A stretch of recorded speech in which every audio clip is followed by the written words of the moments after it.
सबको जय मसीह की। आप सबका स्वागत है divine truth with Rajvinder Kaur पर, जहां हम मिलते हैं परमेश्वर के जीवित वचनों के साथ। हमारा आज का वचन है उत्पत्ति 3 की उसकी 1 से लेकर 3 आयत तक हम पढ़ेंगे। यहोवा परमेश्वर ने जितने बनैले पशु बनाए थे उन सब में सर्प धृत था। उसने स्त्री से कहा, क्या सच है कि परमेश्वर ने कहा तुम इस वाटिका के किसी वृक्ष का फल ना खाना?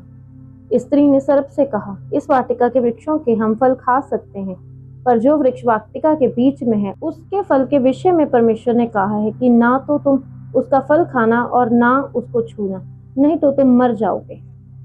ये प्रकाशित वाक्य 12 उसकी 9 आयत में भी हम पढ़ते हैं। यही शैतान का पहला हथियार यही है, वो संदेह पैदा करता है, वो आपको डाउट में ले आता है, वो आपके माइंड के साथ खेलता है, वो संदेह पैदा करता है, क्या सचमुच ये परमेश्वर ने कहा? क्या सचमुच परमेश्वर ये चाहता है? क्या सचमुच खुदा ये चाहता है? ये उसकी एक अहम चाल है, परमेश्वर के वचन को तोड़ मरोड़ कर आपके सामने प्रस्तुत करने की। वो आपके सामने लेकर आता है उसे घुमा फिरा के कि वो आपको सही लगे, वो उसे सही जवाब देती। उसने परमेश्वर की आज्ञा को दोहराया, पर उसने उसमें खुद से कुछ जोड़ दिया।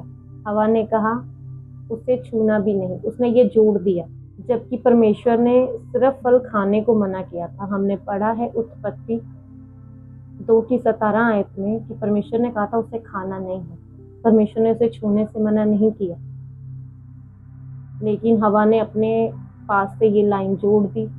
ये संकेत था कि वो थोड़ी उलझन में थी और शैतान ने उसे पकड़ लिया, उस उलझन को पकड़ लिया, और उसकी चाल जो थी वो धीरे धीरे काम करने लगी। आज्ञा में थोड़ा सा बदलाव भी यहाँ पे गिरावट लेकर आया। हमारे साथ भी ऐसा ही होता है, जब हम अपने मन से कुछ जोड़ देते हैं तो वो भ्रम पैदा कर देता है। शैतान की जो चाल है वो सबसे पहले हमारी सोच को निशाना बनाती है, वो सबसे पहले हमारी सोच पर टारगेट करता है। पहले संदेह लेकर आता है वो, फिर झूठा आश्वासन, फिर गिरावट। जब हवा ने अपने आप से कुछ जोड़ा तब जो शैतान जो सांप के रूप में आया था वो समझ गया, उसकी आंखों में चमक आ गई। उस समय यहीं पर हवा फंस गई और उसके मन में भ्रम पैदा हो गया और उनकी गिरावट की शुरुआत शुरू हो गई। वो सोच में पड़ गई। आपकी लाइफ में भी आपके साथ ऐसा ही होता है। जब आपको किसी वस्तु की ज़रूरत होती है या आपको कोई चीज़ ऐसी होती है जो आपको लगता है कि यार शायद ये पूरी नहीं होगी, पर परमेश्वर आपकी लाइफ में उस योजना को रखता है। जब आप थोड़ा सा भी संदेह करते हैं तो शैतान उसे पकड़ लेता है और वो उस थोड़े को ज़्यादा कर देता है। वो आपके मन में डाउट्स लेकर आता है, वो आपको परमेश्वर के वचनों को तोड़ मरोड़ कर बताता है कि नहीं ऐसे नहीं ऐसे है, ये ऐसे नहीं ऐसे है। वो आपको वचनों के बीच में से ही बताता है, वो आपको भरमाता वचनों के बीच में से है, पर आपको समझना है कि परमेश्वर के वचन एक्यूरेट क्या कहते हैं। यहाँ पर थोड़ा सा बदलाव जो आया, उसने उस हवा को एक असमंजस में डाल दिया, एक शक में डाल दिया। वो सोच में पड़ गई क्योंकि उसने अपने आप से एक लाइन जोड़ दी कि उसने उसे छूने से भी मना किया है, पर परमेश्वर ने छूने से मना नहीं किया था।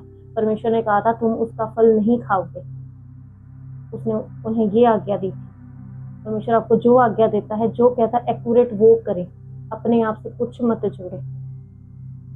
जब आप अपने आप से कुछ जोड़ते हैं तो वो आपके डाउनफॉल का कारण बन जाता है। खुदावंद के वचनों को सही तरीके से पढ़ें, उन्हें समझें, पवित्र आत्मा से प्रार्थना करें, वो आपको गाइड करे, वो आपको आगे बढ़ाने में मदद करे उन वचनों में। परमेश्वर पर संदेह ना करें, 100% परमेश्वर के वचनों पर चलें, जैसा लिखा है वैसा माने। आपकी लाइफ सेम नहीं रहेगी। अगर आज की वीडियो आपको अच्छी लगी तो वीडियो को ज़्यादा से ज़्यादा लाइक करें, शेयर करें और हमारे channel divine truth with Rajvinder Kaur को सब्सक्राइब करें। सबको जय मसीह।